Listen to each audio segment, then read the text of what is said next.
These 45 people are currently known as enhancement talent, and this tournament will change that. In this video, we have all 18 qualifying matches consisting of 9 one-on-one and 9 triple threats.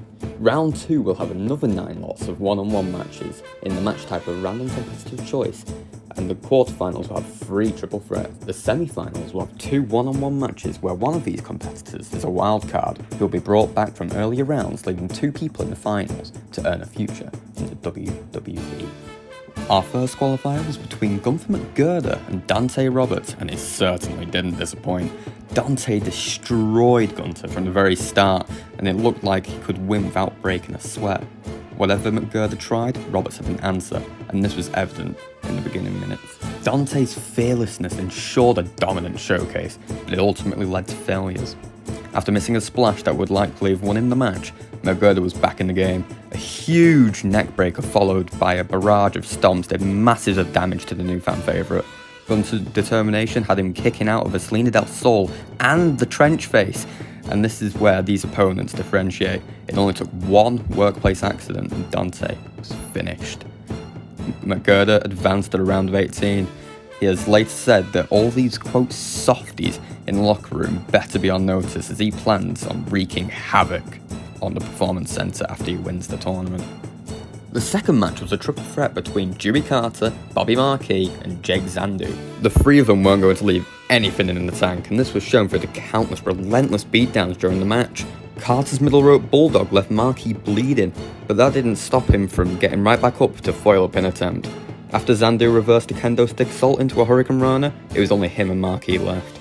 Zandu tapped out almost instantly, and Dewey could only watch as his Performance Center dreams crumbled to nothing.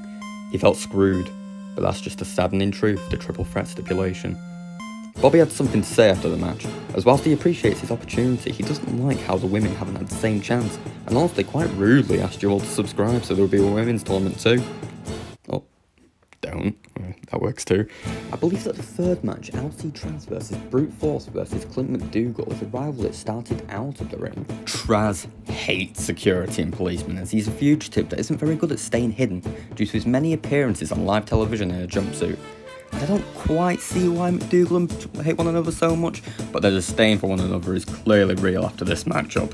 At one point, Clint hit Force with a chair shot to the head, which would normally be illegal, but anything goes in a triple threat environment. The security man seemed finished after being put in the held in custody, but Traz was there to save the matchup.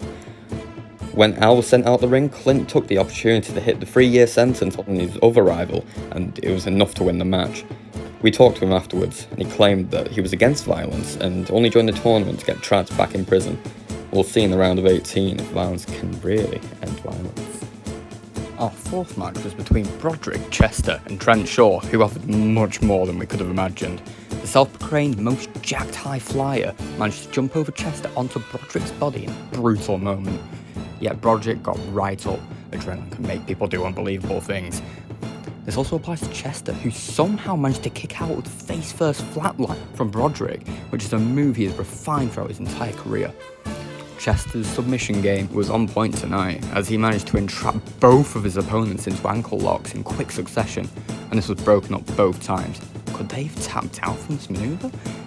It wasn't long until Shaw was back in control, and he found himself with some options when he wanted to hit his finishing move.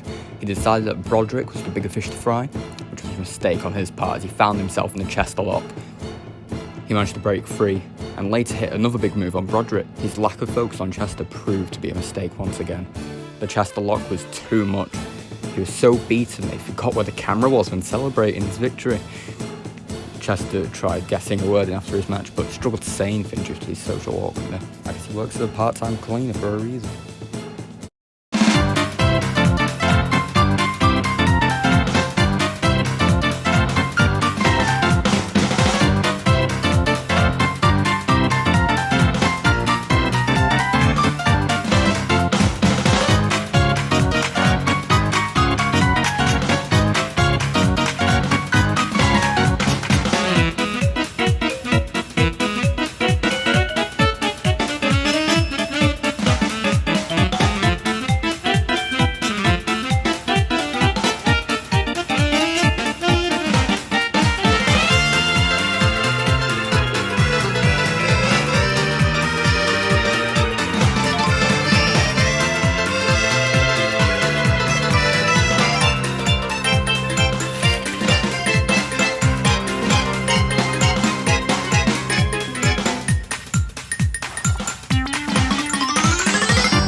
littlest man and Mr. Higglesby fought when the whole tournament was thrown into controversy.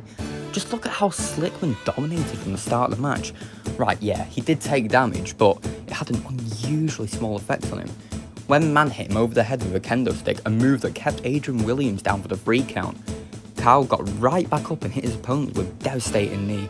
The finish only added to the problematic victory, as he won with a surprise roll-up, which may be a little too devastating in a tournament setting. When he spoke after his match, everyone's suspicions were confirmed. His headphones were built to reduce pain to the rest of his body, and Flint McStones did not seem happy about it.